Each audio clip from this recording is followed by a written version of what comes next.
bonjour. Moi, j'aimerais que vous nous expliquiez le sens de projet totalisateur. Est-ce que vous voulez ouvrir plus et après je réponds ensemble? Oui. D'autres questions et puis la réponse sera collective. Moi, je voudrais savoir si Sartre il a analysé pourquoi Freud, pardon, excusez-moi, pourquoi Flaubert a choisi l'écriture comme stratégie, si j'ai bien compris, pour répondre à sa situation et pourquoi pas autre chose.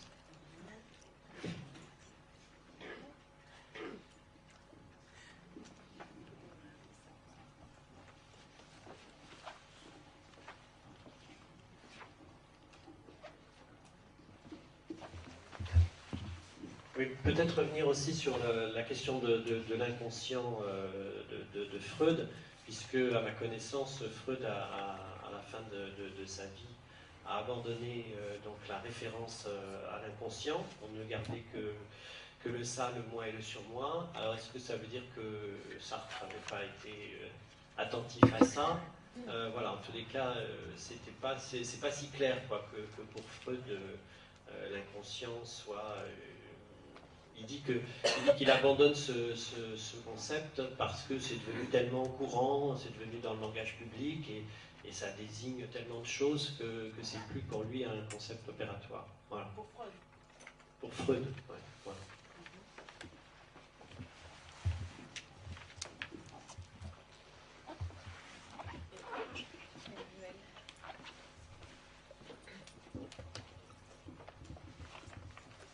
Tout d'abord, merci Irène, c'était fort intéressant. Moi j'ai une question sur la question du sujet, en fait, la question du sujet divisé, conflictuel, contradictoire. Comment il aborde ça, Sartre, il l'aborde pas. Voilà, en fait, ça peut faire un lien en fait avec la question du sujet freudien et en fait une autre question qui vient, c'est bon, il parle de psychanalyse, mais est-ce qu'il avait l'intention de fonder lui-même sa propre psychanalyse en opposition à Freud, enfin, voilà un peu quelques éléments de cette opposition, s'il y a opposition. Oui, une autre question. Alors, il y a chez Chartres cette idée que l'être sortirait du néant pour y retourner à la fin d'ailleurs. L'être se rassemblerait enfin à travers la mort. Bon. C'est quand même un peu paradoxal d'imaginer qu'il y a quelque chose qui précéderait, précisément, quand il est jeté là, précéderait donc cet être dans le fait qu'il y aurait une préhistoire. S'il y a une préhistoire, c'est que finalement, il ne sortirait pas véritablement du néant. Alors, est-ce qu'il n'y a pas une sorte de paradoxe là que j'aimerais qu'on puisse un peu éclairer?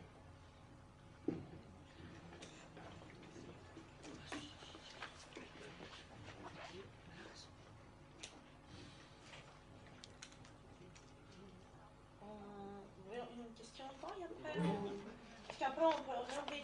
Oui, J'en ai encore deux là. Peut-être pas trop de questions d'un coup. Non mais on ouvre. Oui, on ouvre après, oui. Bon, une dernière et après, gardez vos questions. Dans la continuité de ce qui vient d'être dit, moi aussi je vous remercie, c'était vraiment formidable, votre exposé.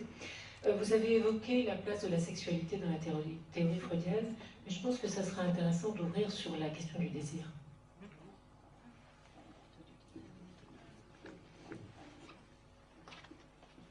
On continue, hein.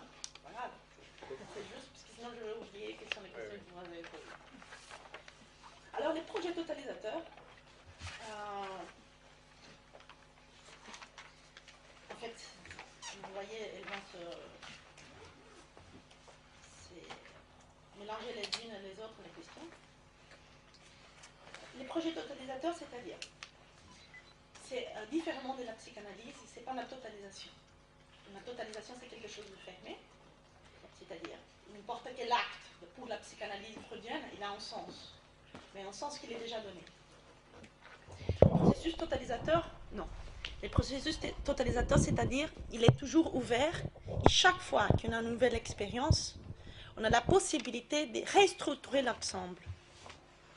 C'est-à-dire, c'est pour ça qu'il faut le comprendre dialectiquement, parce qu'il a ce que Sartre va appeler l'instant. L'instant, c'est la possibilité de réversement du projet d'être. C'est-à-dire, le projet d'être, c'est, on se donne, c'est pas une réflexion, c'est pas une question, je vais choisir être de cette façon, c'est pas une réflexion, c'est pas une chose volontariste, mais à partir des conditions qu'on a concrètes et qu'on a toujours, on commence à avoir d'une façon aliénée je veux dire, c'est pas réflexive, c'est pas volontariste, mais spontanée, certaines possibilités pour nous qui sont différentes des autres. Là, je disais, si sont deux frères jumeaux,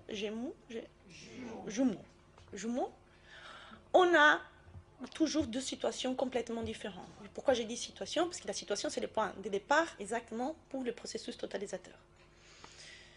Comprendre la situation, c'est fondamental pour comprendre Sartre. On arrive dans le monde dans une situation qui est préétablie, si. Elle est préétablie, elle est matérielle, elle a certaines possibilités et pas d'autres.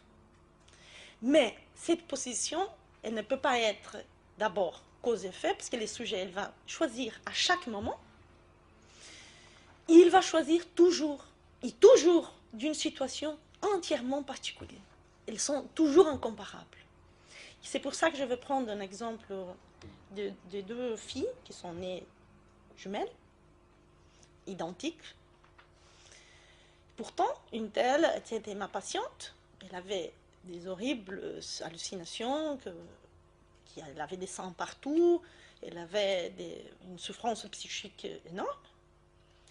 Elle était toujours la plus faible de sa famille. Et sa sœur était quelqu'un de très bien, elle n'avait aucun problème selon elle-même. Mais comment ça c'est possible? Ça contredit pourtant la théorie sartrienne. Elles ont la même situation, elles sont deux filles identiques, de la même famille, de la même époque. Évidemment qu'une a un problème là-dedans, parce qu'elle a un problème psychique, si on veut, qu'on va dire mental, et l'autre non. C'est ça, comme ça qu'on va comprendre. C'est pas, je rigole pas, c'est effectivement comme ça que la psychiatrie a compris la situation des deux sœurs.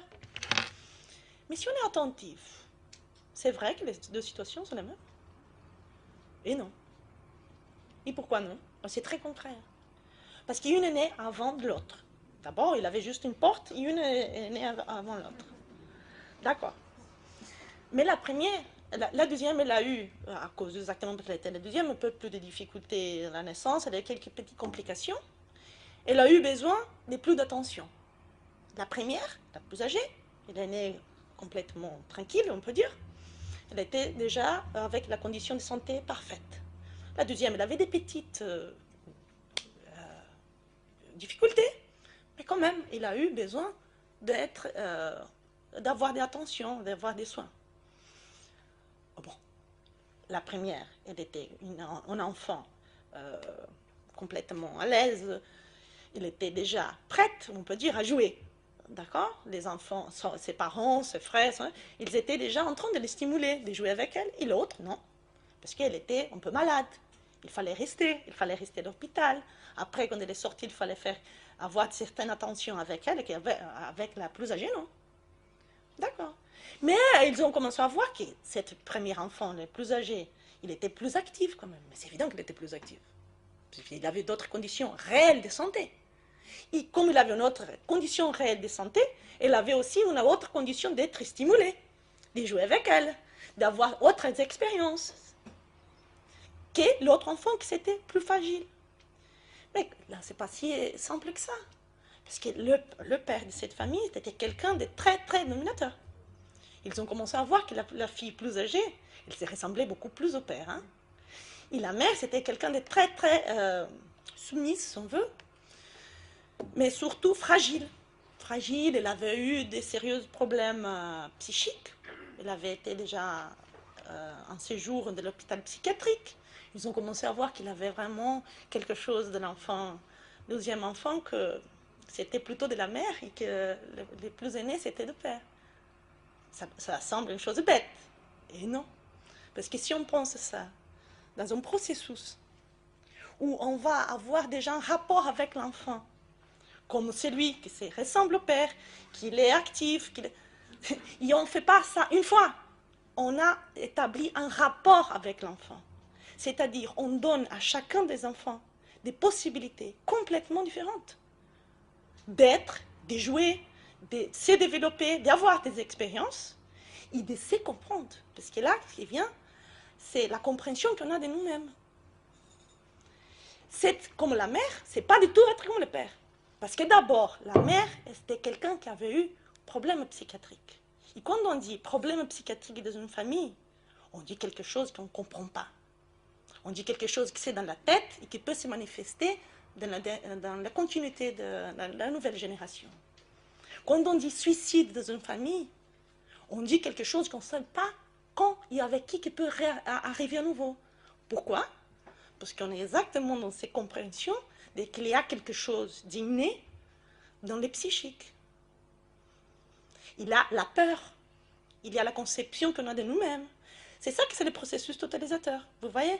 Il commence où? Dans une situation singulière, mais elle est continue.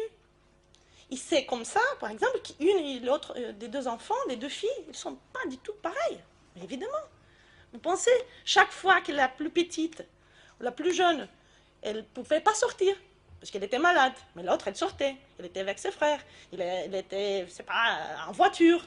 Elle a eu des expériences différentes. Et chaque fois, elle était confirmée qu'elle était comme le père. L'autre, qu'elle était fragile, qu'elle n'était pas si rapide, qu'elle était un peu bête quand même. Oui, mais c'est vrai. La mère, elle n'était pas si intelligente, hein? C'est vrai, mais c'est vrai.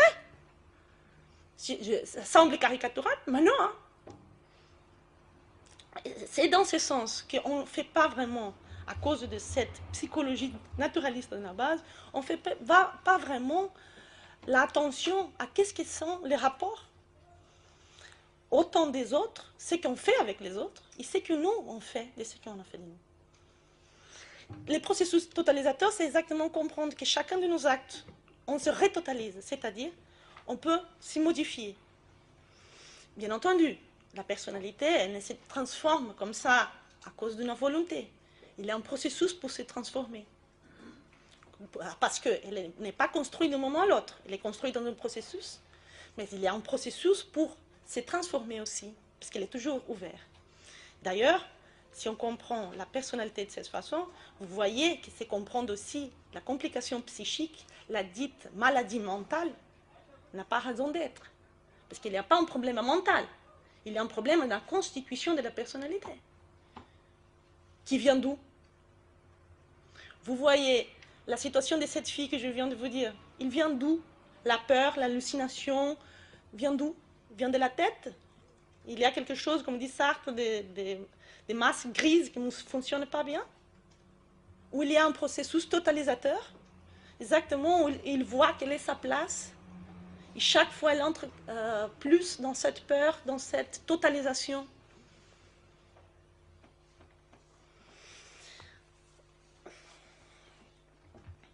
Il a, la question du sujet que tu demandais, contradictoire, il aborde exactement. Le sujet est toujours contradictoire parce qu'il est dans une situation qui impose des différentes possibilités et des contradictions. Il a, par exemple, la théorie de Sartre, elle est très utilisée par ce qu'on appelle l'antipsychiatrie. L'antipsychiatrie, c'est l'étude exactement qui montre que la maladie mentale, ce n'est pas un problème dans la tête, c'est un problème dans l'histoire, dans la constitution d'une personne. On s'est construit, quand on dit l'essence précède l'existence précède l'existence, c'est-à-dire d'abord l'existence précède l'essence, c'est-à-dire que d'abord on existe, et après on constitue la personnalité, c'est qu'aussi on se complique dans ces procès, on se complique dans la personnalité, dans ce même processus, ce n'est pas dans autre endroit. Vous voyez, ce sont larges les conséquences. Il a, pour parler de l'inconscient, je voudrais juste la question de l'être et de l'énéant, là. Quand Sartre il va dire la question de l'être linéaire, il parle d'une question ontologique. C'est-à-dire, qu'est-ce que c'est l'être de l'homme? Ça peut être, oh, ça semble un truc abstrait, hein, l'être de l'homme. Mais non, mais non. Vous voyez, avant, aujourd'hui, ici dans cette salle, avant qu'on arrive, qu'est-ce qu'il avait? Qu'est-ce qu'il avait dans cette salle? Chaise. Quoi d'autre? D'accord. Il avait ces choses, ces chaises. Ils avaient conscience des autres chaises, de rideaux, de portes, que les gens étaient en train d'arriver? Non. Parce quoi? Pourquoi? Parce qu'ils sont quoi? L'être. L'être. L'être, il est ça. Il n'a pas conscience. Il n'a pas de rapport entre eux. Les chaises, aucune idée qu'il y a d'autres chaises à côté. Complètement différente. On arrive, on laisse d'arriver, les chaises, elles s'en foutent. Franchement, c'est ça. Mais ça, c'est l'être. Et l'homme, il est quoi? Il est être dans une certaine dimension, la dimension du corps, mais il échappe toujours. Pourquoi? Parce que c'est cet enfer qu'on a tout le temps conscient de quelque chose. Tout le temps. Tout le temps. Alors ça, c'est les néants. Parce que nous avons les néants que la chaise n'a pas. Nous sommes néants. Néant, la dimension du corps. Mais on est toujours en rapport au monde. On ne peut pas échapper à ça. Ça, c'est être conscience. L'homme, il est toujours conscience. Mais conscience, par exemple, quand je vous parle, je ne pense pas à moi. Je pense à ce que je suis en train de vous parler. C'est-à-dire, mon objet de conscience, c'est le contenu de Sartre, c'est la chaise. Quand je pense, est-ce que je suis si claire dans ce que je réponds? À ce moment, il y a un changement. Je ne parle plus sur la chaise, je ne parle plus sur le concept de Sartre, mais je pense à ce que je viens de faire. Vous voyez? Ce que je dis, c'est clair. Qu'est-ce qui est apparu là? Des jeux. Quand je parle de la chaise, il n'y a pas de jeu. Mais quand je pense, est-ce que je suis claire? Qu'est-ce que j'ai pris comme objet de conscience? La situation intérieure. Et c'est dans cette situation intérieure que le jeu apparaît. Ah oui. Et ça, c'est la situation réflexive. Ce n'est pas spontané. C'est une situation réflexive. Et c'est à ce moment que le jeu apparaît. Si on prend l'exemple des deux enfants, là, quand ils sont en train de jouer, les deux filles, elles sont en train de jouer. Mais quand on dit, mais toi, tu es bête, hein, comme ta mère. À ce moment, il provoque quoi? Que l'enfant, il va se regarder. Il va voir ce qu'il vient de faire.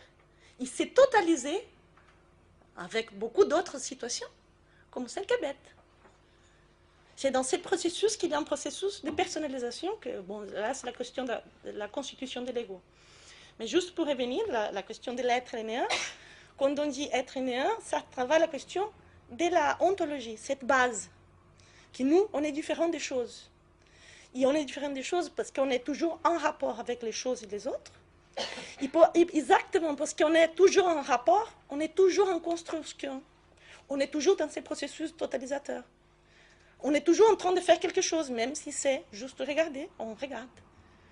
Et ça, c'est une expérience qu'il va se totaliser dans l'ensemble qui est venu jusqu'à maintenant. Et là, qui vient la question du désir. Parce qu'exactement, ce sont des choses complètement différentes. Il y a la question de la sexualité, mais là, la question du désir. Les désirs, chez Sartre, ce n'est pas seulement sexuel. Bien sûr qu'il existe les désirs sexuels, mais là, le concept qu'il va dire, les désirs d'être. Les désirs d'être, c'est entièrement lié à projet d'être, que c'est... Quand on est venu aujourd'hui au matin, il avait, pour chacun de nous, une raison. Il avait une raison. En fait, il y a toujours un futur. C'est incroyable. Quand j'ai découvert ça, pour moi, c'était un miracle. Mais il disait, non, le futur, il est toujours là. Non, c'est juste qu'on le pense. Et non. Quand on va allumer la lumière, pourquoi on va allumer la lumière?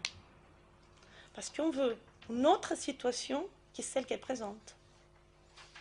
On est dans une salle sombre. Ce qui nous fait agir et allumer la lumière, c'est une situation qui n'existe pas encore. C'est le futur. Et ça, c'est tout le temps. Quand on est décidé de venir aujourd'hui au matin, c'est parce qu'il avait un manque, un désir, qui bien évidemment s'est lié avec d'autres, mais qui nous fait venir.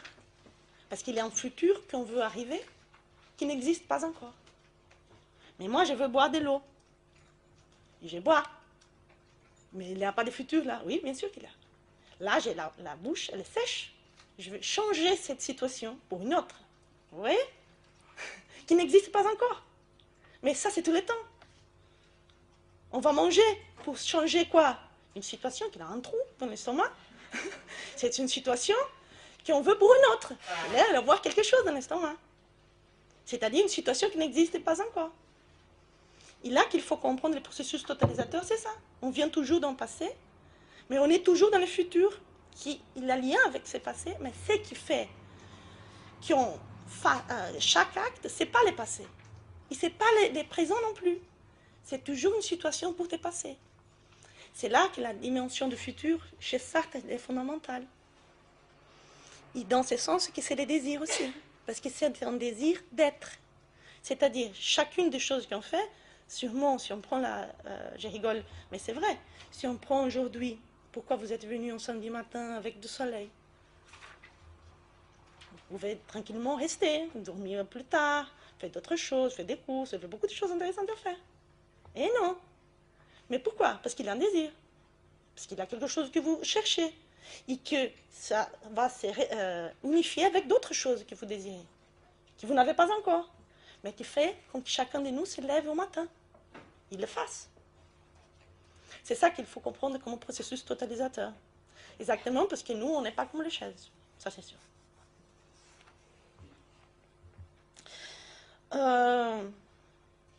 Il a la question de l'inconscient.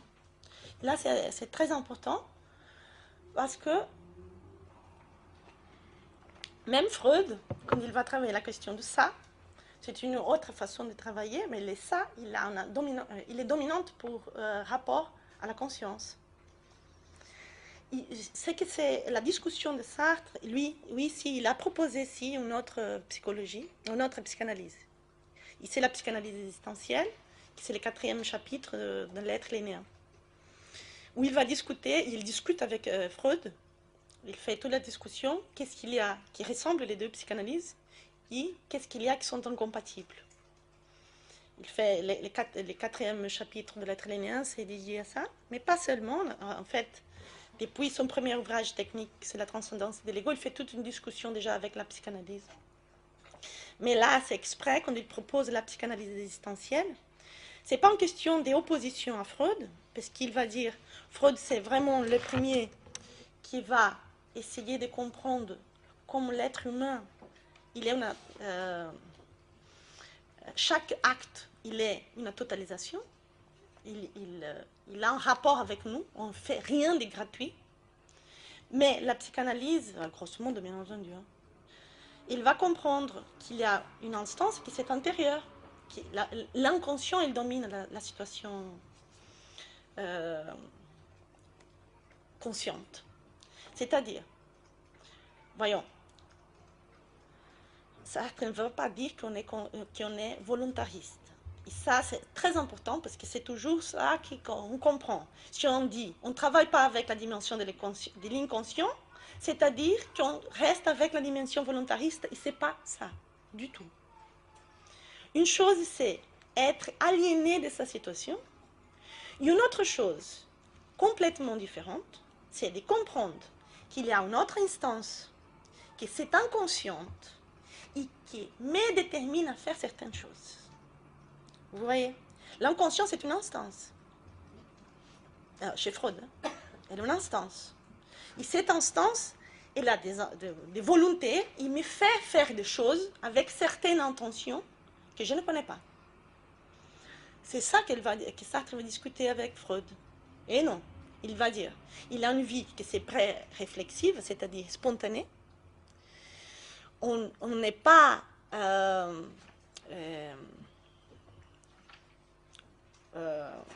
situé, on peut dire, de tout ce qu'on fait. On est toujours historique, mais ce n'est pas réfléchi.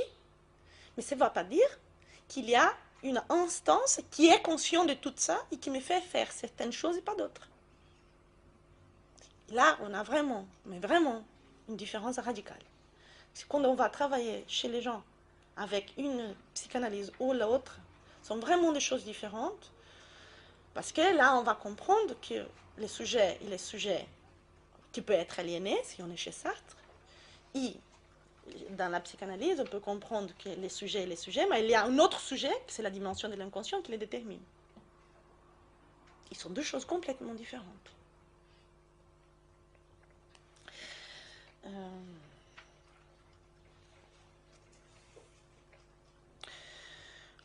Pourquoi Sartre a choisi l'écriture, Flaubert a choisi l'écriture? Ouais. Ça, il va... D'abord, si on voit la situation de Flaubert, Gustave, elle va être déjà complètement différente de celle de son frère. Et pour commencer la situation, c'est exactement que la médecine, c'était quelque chose de fermé pour lui. Parce que tous ceux qui pouvaient être un étudiant brillant de médecine, son frère était déjà. Alors, ça, concrètement, fermait une certaine possibilité. Bon, après, il y a comment qu'il a choisi. Il n'a pas choisi nécessairement... C'est vrai que Flaubert, il a commencé à écrire quand il avait 13 ans. D'abord, il a commencé par les théâtres, parce qu'il représentait des théâtres avec sa sœur. Il jouait par là. Mais il n'a pas eu la confirmation et l'espace dans sa famille. Et l'écriture était vraiment quelque chose où, on peut dire, il s'est travaillé.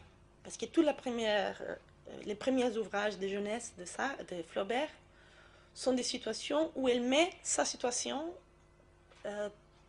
par la situation de ses personnages. C'était la façon où il pouvait faire un autre travail sur soi-même. Si on veut dire, il commence par là. C'est contre son père, par exemple. Pour son père, c'était un praticien. La littérature, c'était quelque chose d'absurde. C'est rien. Qu'est-ce qu'on peut faire avec la littérature? Ça sert à quoi? Ça, c'est pas mes mots, sont vraiment les mots de père de Flaubert. Mais c'est pour ça que ça va montrer qu'il y a un myriade de situations qui vont faire qu'il va avoir cette possibilité à partir de cette construction et pas d'autres, pas a priori. Ce n'était pas le premier choix, mais c'est la façon où il a commencé d'abord à trouver un espace pour se penser, pour penser sa propre situation, pour élaborer sa propre situation, en voyant bien que l'autre porte, que c'était très importante, que c'est la question de la médecine, était fermée pour lui. Bon, il y a toute une situation très complexe, mais il commence à montrer que c'est sa sortie. Sa sortie à partir d'une situation matérielle, et pas d'un moment à l'autre. Mais c'est exactement à partir d'un processus totalisateur.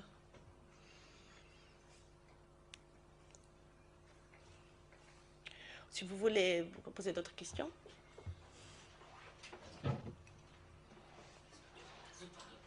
parlez beaucoup du choix. Dans la pensée. Vous parlez du choix, vous évoquez le choix, mais c'est vrai que le choix, à la fois, ça paraît, ça vient de surcroît, donc on n'en a pas toujours conscience. De surcroît. De nos choix. De surcroît. En plus, oui, on n'a pas toujours conscience de nos choix. Ouais. Donc on fait des choix, mais c'est pas toujours les bons. Oui. Donc c'est la question du choix, le bon choix, le mauvais choix, ça veut dire quoi choisir? Et ensuite, c'est justement comment on se donne la possibilité, enfin comment on arrive à la possibilité de choisir dans un univers fermé. Vous évoquiez la maladie mentale. Peut-être qu'il n'y a pas d'autre possibilité pour un individu que d'être fou, entre guillemets. Hein. Mais comment est-ce qu'on peut sortir d'une situation comme celle-là? Parce que c'est ce qu'il y a le plus difficile, justement, l'arrachement et la possibilité de devenir sujet de son histoire. Je voudrais juste répondre tout de suite à cette question, parce que je pense que peut vraiment faire les points avec l'accompagnement professionnel.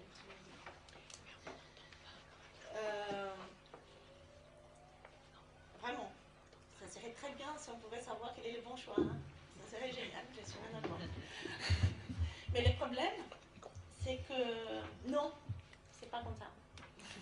C'est pas comme ça du tout.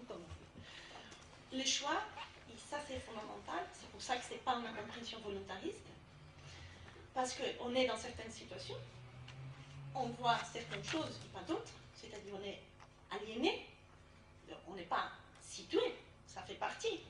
On voit certaines choses, on ne veut pas d'autres, on veut certaines choses pour nos fils et on fait exactement le contraire de ce qu'on voulait. Et on fait ça avec des attitudes. Mais c'est pas ce que j'avais choisi, hein, il faut le changer. Eh oui, mais le problème avec les choix, c'est pas un choix réflexif. Les choix qu'il faut comprendre là, c'est une action. Quand on parle de choix, c'est faire. Faire ou laisser le faire. C'est pas ce que je veux être. C'est ce que je fais. Et à mesure que je fais, je commence à me totaliser. Je continue à me totaliser. Et je deviens. Je ne deviens pas ce que je veux être. Je deviens comme résultat de ces processus où je fais, où je laisse de faire. Et ça, c'est le problème.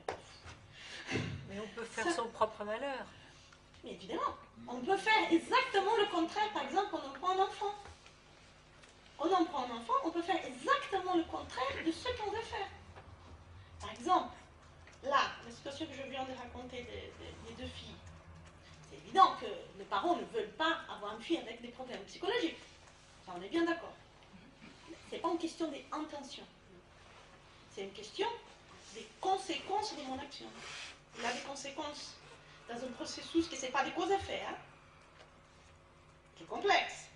On ne peut pas savoir exactement comment l'enfant va totaliser ce qu'on fait. Mais ce que je fais, ce n'est pas toujours la conséquence que je veux avoir. Et c'est là que je pense que c'est important de penser exactement l'accompagnement professionnel. Parce qu'exactement, c'est ça la situation. Alors, quelqu'un qui nous demande de l'aide dans sa profession, c'est exactement, parce qu'il ne savait pas plusieurs fois, pas exactement où il veut aller, parce que parfois, j'ai fait tout un schéma, et j'ai fait, hein, j'ai fait une formation, je viens au matin, mais c'était pas pour aller là-bas quand même. C'était pas dans cette direction que je voulais aller. Ou c'était là, mais pas pour moi. Si on prend l'exemple de Flaubert, il va commencer pour faire les droits, mais c'est évident, c'est une chose qu'il ne supportait pas. Il a choisi quand même. Pourquoi que je lui dis qu'il a choisi? Parce qu'il a commencé à faire. Il est venu à Paris. Il a fait des études. Il n'arrivait pas à comprendre la loi. Pourquoi? Parce qu'il ne supportait pas. Mais dans l'action, qu'est-ce qu'il a fait? Il a choisi suivre la volonté du Père. Dans l'action. L'action plus ou moins. Parce que comme il ne supportait pas, il le faisait, mais il le faisait comme quelqu'un qui ne supporte pas. C'est d'ailleurs là-dedans qu'ils vont voir la crise, qui sont dites crise épileptique. Après, il y a une grosse discussion que ce n'est pas épileptique, qu'en fait c'est nerveuse. Parce qu'exactement, il était dans une situation où il fallait, s'il continuait à faire les droits, il deviendrait l'avocat de la Provence qui ne supportait pas. Dans ces moments-là, quand il a eu la crise, les propres pères ont entendu de continuer les droits. Mais en même temps, il n'arrivait pas à choisir, s'y opposer au père. Alors quand on dit choix, on dit action. On dit la praxis. C'est vraiment s'impliquer. S'impliquer parfois dans un schéma que c'est le contraire qu'on veut. Et s'y situer, c'est exactement arriver à voir, pas de façon exhaustive, mais agrandir exactement la compréhension du où on est. Ce que je suis en train de faire professionnellement, les choix que je suis en train de faire. Est-ce que ça m'amène vraiment où est-ce que je veux aller? Est-ce que c'est par là que je veux aller d'abord? Est-ce que vous voyez que c'est exactement là l'accompagnement professionnel doit être attentif? En vous écoutant, je pense à Hannah Arendt et ses travaux sur le totalitarisme. Et vous vous avez évoqué tout à l'heure l'antipsychiatrie, et aujourd'hui, l'antipsychiatrie, on en est très très loin. On est plutôt dans la psychologie comportementaliste, et tout cela est fortement dénié. Donc, mais vous voyez, qu'est-ce que c'est le comportementalisme? C'est exactement oublier le côté de la liberté, oublier les processus totalisateurs.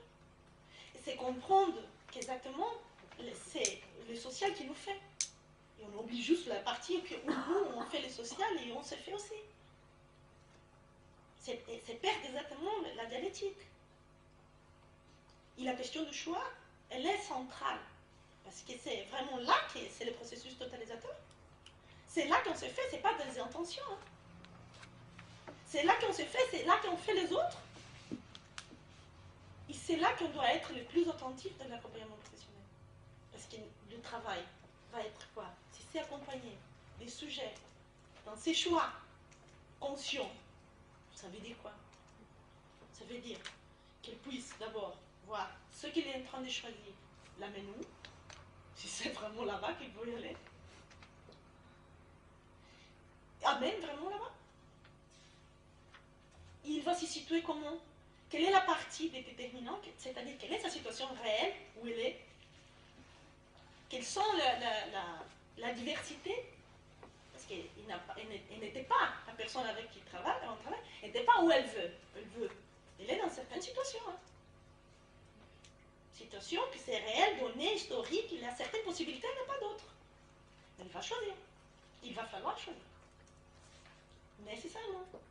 Et c'est dans ce processus que l'accompagnement professionnel, si on utilise cette théorie, cette base, on peut comprendre autrement. Et dans ce sens, aider les personnes à avoir une autre conception de soi-même.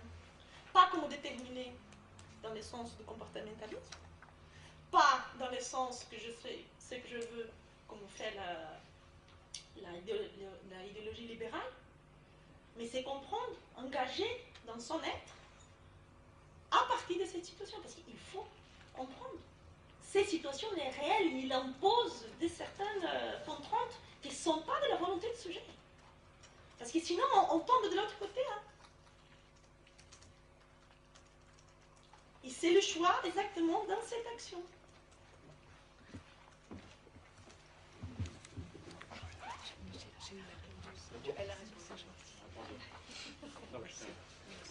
Alors, il y en a plus du tout alors. Sinon, moi, j'ai une dame là. Moi j'avais une question sur le fait de faire un choix. Ok, la personne dans l'accompagnement professionnel souhaite aller vers une direction, mais basée sur quelle direction? En fait, les questions que je me pose à titre personnel aussi, c'est que lorsqu'on a cette illusion de enfin avoir réussi à faire un choix qui soit cohérent avec là où on a envie d'aller, parce que c'est là où on a envie d'aller, et du coup on y est, donc on est dans l'action, donc on peut, à ce moment-là, on peut dire ça y est, j'ai fait le choix parce que je le fais, et du coup ça ne nous plaît pas. C'est-à-dire que ce qu'on avait, donc si on revient dans le passé, on a un désir d'être ailleurs, de faire autre chose, et pour moi tout ça c'est illusoire, c'est-à-dire c'est basé sur quoi? Sur l'image que les individus se font d'une situation future, d'une profession future, parce qu'on l'a vu à la télé, parce qu'on a vu des amis qui ont fait ça, et puis alors je me dis, en réfléchissant à ce que vous nous venez de dire par rapport à ce que Sartre, sa théorie, je me dis, mais chaque individu se trompe en fait, parce que son histoire forcément n'est pas la même de celle de la personne qui l'a vu à la télé, ou de la personne qui lui a réussi à faire un choix et à faire un nouveau métier par exemple. Et il n'est pas nouveau qu'il y ait des personnes qui réussissent à se reconvertir, réorienter professionnellement. Ils ont fait tous ces choix, tous ces, ces sacrifices. Ils ont abouti, et tout ça pour se retrouver dans une nouvelle vie entre guillemets, et en ayant fait le choix donc, mais du coup déçu parfois, ou ah, mais moi je ne m'attendais pas à ça, et voilà. Je ne sais pas si c'est une question, c'est juste une réflexion que je me pose en ce moment, c'est quoi ça? Le fait de se tromper. Non, je voudrais juste... C'est juste, d'ailleurs, d'abord, ce que tu dis, c'est le choix. Il faut faire attention avec l'histoire de le choix. Ce qu'on appelle le choix. C'est tous les temps. Parce que même qui ont choisi certaines professions sur certaines... C'est comment on le fait. Mais comment on le fait tout le temps. On s'est choisi tout le temps. C'est pour ça que je dis c'est vrai. Tu vois? C'est les choix qu'on fait à chaque action. Mais c'est tous les matins. C'est tous les temps. C'est comment tu vas les faire. C'est pas juste qu'est-ce que tu as choisi comme licence. Mais comment tu vas faire ces licences. Il t'aura choisi quelles options et comment tu vas aller au cours pour faire quoi. Tu vois, c'est extrêmement complexe. Mais c'est pas une question de ces... bien entendu, si on prend les choses comme ça, ah oui, je vais être comme celui de la télévision, c'est comme ça. Exactement. Mais c'est ça qu'il faut faire attention, c'est ça notre travail. Par exemple, en orientation professionnelle, c'est ça. Parfois, on se trompe complètement, dans le sens qu'on prend les choses socialement, mais c'est rien à voir avec ce qu'on désire. Mais c'est là qui dépend des instruments qu'on va utiliser théoriques pour comprendre la situation de la personne. Parce qu'on peut l'induire exactement à se tromper. Tu vois? Si je prends et j'analyse simplement, oui, non, c'est bien, hein, j'ai bien fait ces choix-là, parce que le marché, il a besoin de ça. Peut-être qu'il a vraiment, hein, c'est pas ça. Mais la personne ne se porte pas. Si on prend Flaubert, oui, c'est bien. Non, vraiment, il aurait son emploi. Il reste son emploi, il s'en fiche. Il ne se porte pas. Être, c'est là. Alors, c'est-à-dire, qu'est-ce qu'on va analyser? Quels sont les outils qu'on va utiliser pour aider la personne à faire ses choix conscients, librement? On va utiliser la théorie des aptitudes, il va appliquer des tests pour savoir quelles sont ses aptitudes, il va faire une liste de quelles sont les meilleures professions. Là, j'ai une implication. Hein. Parce que moi, à chaque action que je suis en train de faire ça comme professionnel, j'ai des implications. Pour moi, quelles sont les professionnels que je suis en train de faire, et pour les autres. C'est pour ça qu'il faut comprendre que ce n'est pas le choix, mais c'est notre choix aussi de qu'est-ce qu'on utilise pour viabiliser, par exemple, l'accompagnement professionnel. Parce qu'il dépend de quels sont les choix que tu fais pour soutenir ta pratique. Si c'est pour ça que je disais, c'est une pratique pour changer la conception que le sujet a de soi-même, ou pour lui montrer qu'est-ce qu'il doit faire, que c'est plus convenable parce qu'on a besoin, le marché a besoin. Bien sûr qu'il faut savoir qu'est-ce qu'il y a dans le marché. Mais ça, ces choix, son schéma ne peut pas être centré sur ça. Il faut bien évidemment qu'il soit très consciente de quelles sont les exigences que l'entreprise et la pression qu'ils sont en train de les mettre. Bien sûr qu'il faut qu'il soit extrêmement clair de ça. Il y a une matérialité qui impose ça. Qu'on n'arrive pas à faire son travail parce qu'il y a beaucoup plus d'exigences qu'il soit possible de le faire. Ça, c'est pas de sa tête. Il faut être localisé de ça, situé de ça.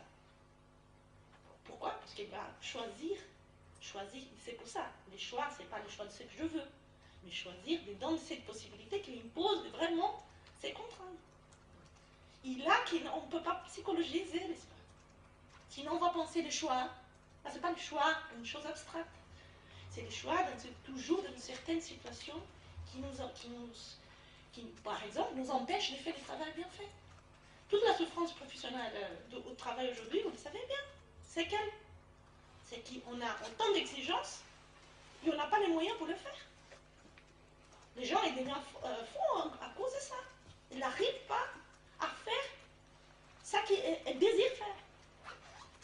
Bon, là, il faut situer la personne, aider à se localiser de cette situation matérielle, de cette exigence réelle, et de sa situation là-dedans. Et ce n'est pas un choix. C'est des choix, exactement. Là, elle peut maintenir la situation, échapper de la situation. Là, il va falloir exactement l'aider à réfléchir d'une façon critique à partir de cette situation. Je ne sais pas si on arrive à avancer un peu. Moi j'aurais une question. Comment la démarche, la pensée de Sartre résiste ou résisterait au progrès de la connaissance du cerveau. Vous disiez tout à l'heure que Flaubert, dans sa petite enfance, avait des difficultés avec l'alphabet. Et ça m'a fait un peu penser aux dyslexiques. Moi, j'ai ici dans l'établissement une dizaine d'enfants dyslexiques qui, parce qu'ils ont été dépistés, diagnostiqués comme dyslexiques, peuvent faire l'objet d'un accompagnement des apprentissages qui leur permet d'être inclus dans une scolarité normale, et ça me paraît entièrement positif.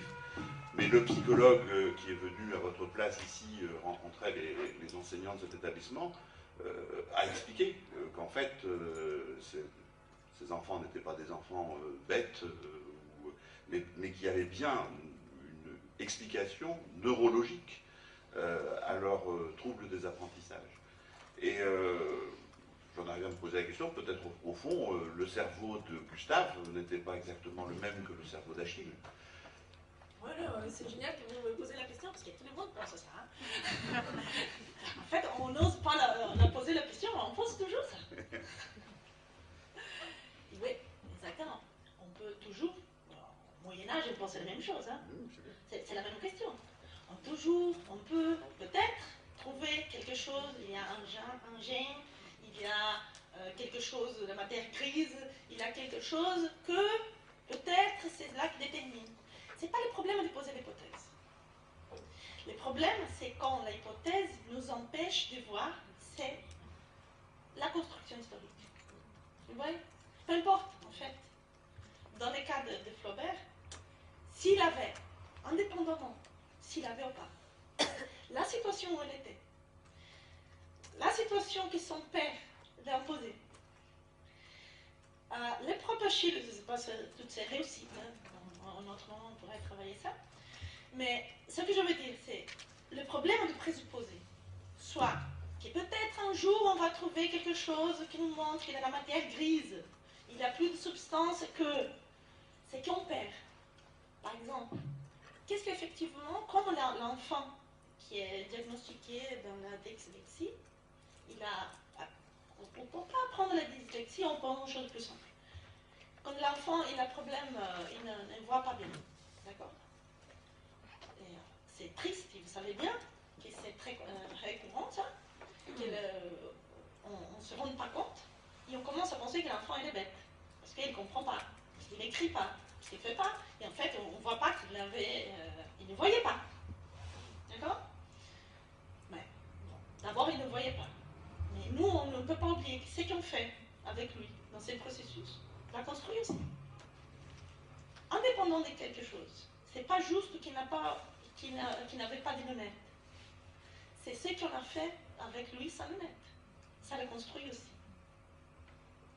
Le problème, c'est quand on a des présupposés, on arrête au milieu et on ne voit pas l'implication qu'on a et que les autres ont. Dans les cas de Flaubert, par exemple, franchement, avec sa situation, on la prend en détail. Vraiment, on n'a pas besoin de quelques gènes soient découverts pour comprendre pourquoi il a eu la difficulté qu'après, d'ailleurs, il a dépassé évidemment très bien. Mais c'est pas... On n'a pas besoin si on est attentif. Les problèmes ne sont pas qu'on va faire la recherche. Le problème, c'est que ces hypothèses, ils nous empêchent de vraiment voir l'implication de la matérialité et de nos choix. C'est comme ça dans la maladie mentale. Parce que c'est exactement comme ça, on dit non, mais là, une schizophrénie, vous voyez, là c'est lourd, hein, là, c'est rien à voir avec la famille, non?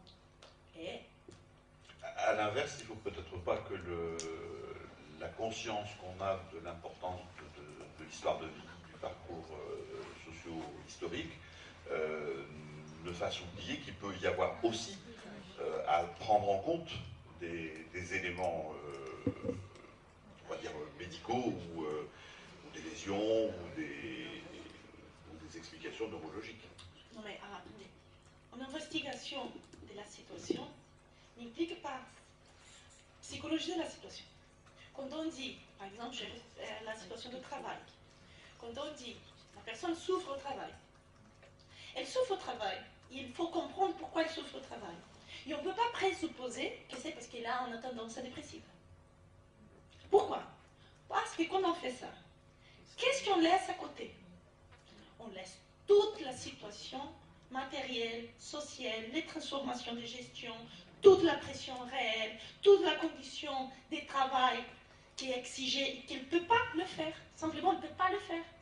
Il ne peut pas le faire, pas parce qu'il a peut-être une tendance dépressive. Il ne peut pas le faire parce qu'il n'a pas condition matérielle de le faire. Parce qu'elle est dans une situation de pression et d'exigence qui c'est impossible de le faire. Alors le problème des supposés, c'est là. Quand on dit analyser la situation, ce n'est pas analyser ses idées. C'est considérer vraiment la situation socio-historique, sociologique. C'est là qu'elle est très confortable, ces explications. Parce que, hop, j'ai rien à voir, hein, elle a tendance dépressive. Vous savez bien que les problèmes de suicide au travail, c'est ça, lié au travail. Ah non, mais ces problèmes, elle a sauté du bureau, mais le problème n'était pas là. Comment n'était pas là? Non, elle était dépressive. Exactement. Là, c'est très convenant. C'est très convenant, exactement, parce que comme ça, on laisse à côté toute la situation socio-matérielle, toutes les implications. Bien évidemment, ce n'est pas cause-effet. Mais bien sûr que cette situation a tout à voir avec son suicide, avec sa souffrance. Mais c'est beaucoup plus convenante, beaucoup plus confortable si on dit que non. Il y a quelques disturbs dans sa masse grise qu'il n'a pas découvert encore et qu'on va découvrir un jour.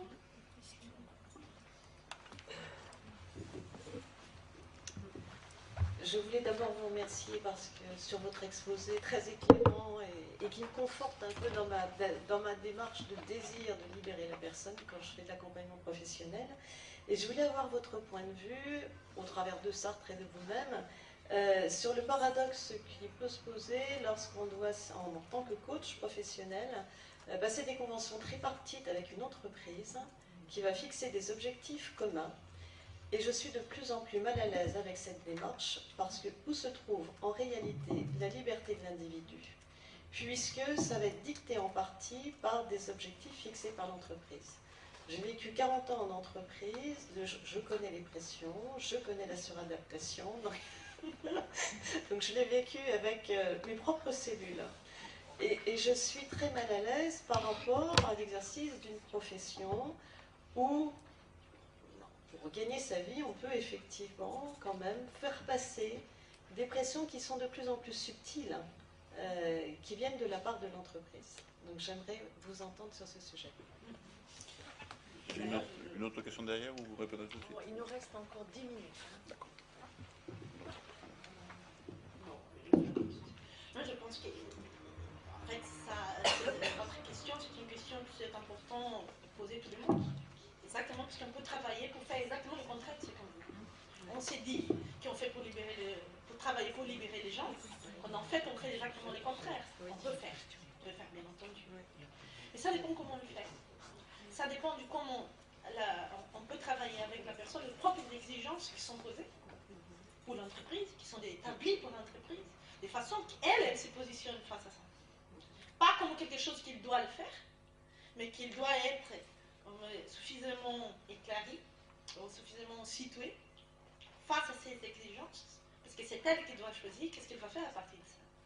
Mais je pense, là c'est ma position, qui fait partie de l'accompagnement professionnel, exactement montrer, mais très clair, à nu, ces exigences, qu'elle est dans cette situation, que l'entreprise exige ça, que ce n'est pas une chose de sa tête, qu'il y a des conséquences pour elle, pas pour des autres, pour elle, à partir de cette situation, et que c'est elle qui doit choisir à partir de ça.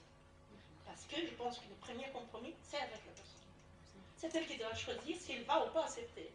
Mais notre travail, à mon avis, c'est vraiment aider la personne à s'y situer dans cette situation personnelle, dans le sens de son désir, mais dans cette situation matérielle qui échappe à elle, qui, à mon avis, doit être, ça fait partie de notre travail, montrer que ce n'est pas une question de sa tête, que c'est une question d'exigence réelle, que ce n'est pas juste son entreprise non plus, mais montrer cette situation, aider à vraiment qu'il soit, on peut dire, plus situé de cette matérialité, et qu'elle doit choisir à partir de ça. Mais on ne peut pas montrer la situation à moitié pour ce que si on montre la situation à moitié, c'est évident qu'elle va choisir d'une façon que l'entreprise sera plus à l'aise ou plus satisfaite. Parce que là, il faut que nous, on s'est choisi. Et quelle est l'implication de ce qu'on fait? Parce qu'on sait bien, quand on va travailler chez quelqu'un, qu'est-ce qu'on veut lui montrer? Parce qu'on sait qu'on va influencer ce choix. On sait que si on cache, si on ne met pas en nu certaines choses, on facilite certains choix qui peuvent être beaucoup plus intéressants pour l'entreprise. Et quel est le coût?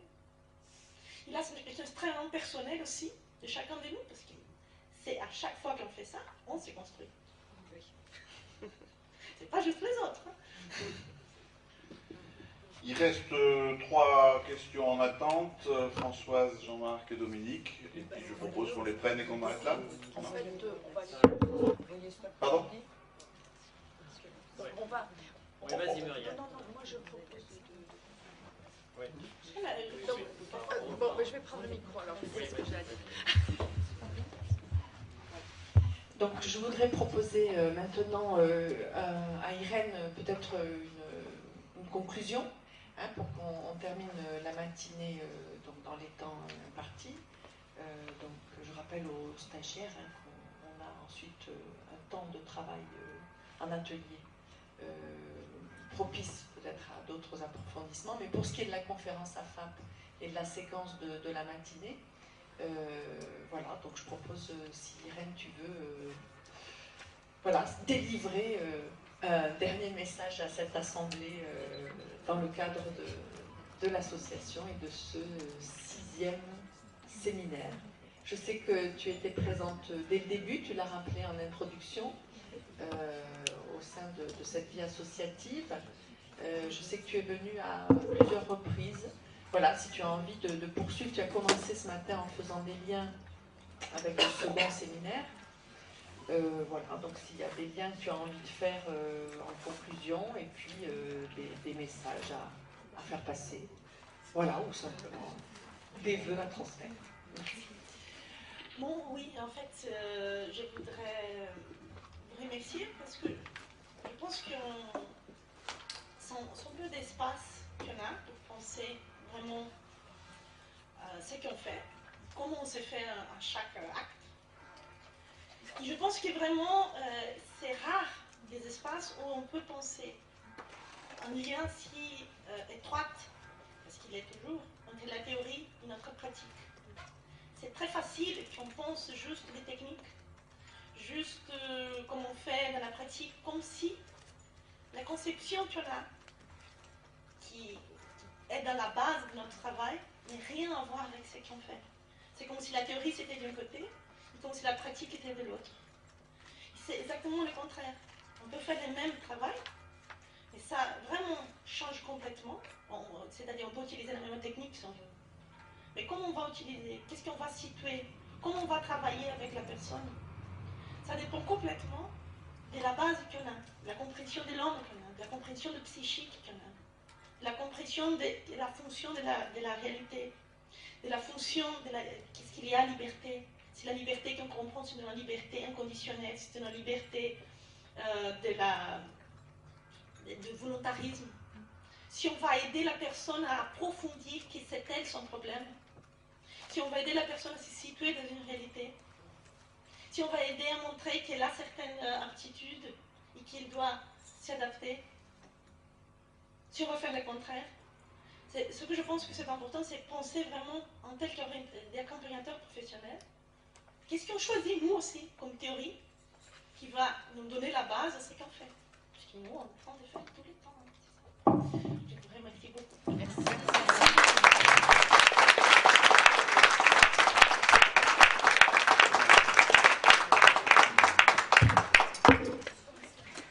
Voilà, ben, merci beaucoup Irène pour cet exposé et puis cette interaction avec donc, les participants de cette réunion.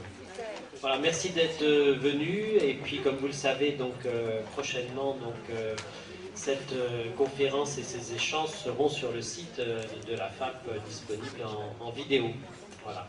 Et on avance comme ça dans notre fond documentaire, voilà, dans notre fonds d'accumulation sur la question de l'accompagnement. Voilà, je vous remercie. La prochaine manifestation sera autour du mois de octobre. Voilà, donc je crois que la date est déjà fixée. 21, non? Pardon, en octobre, donc bonne fin d'année scolaire pour ceux qui sont rythmés sur l'année scolaire. Et puis donc on se retrouvera à l'automne, en tous les cas dans le cadre de la FAP, et puis dans un autre lieu que celui-là. Voilà. À bientôt.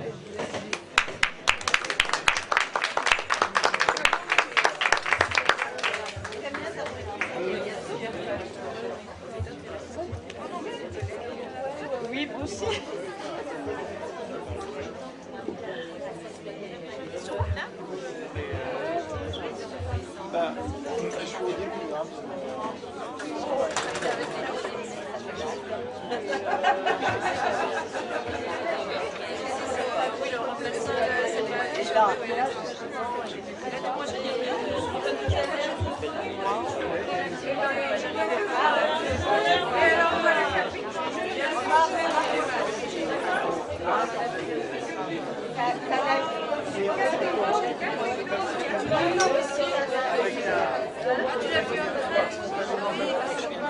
Oui, c'est ça.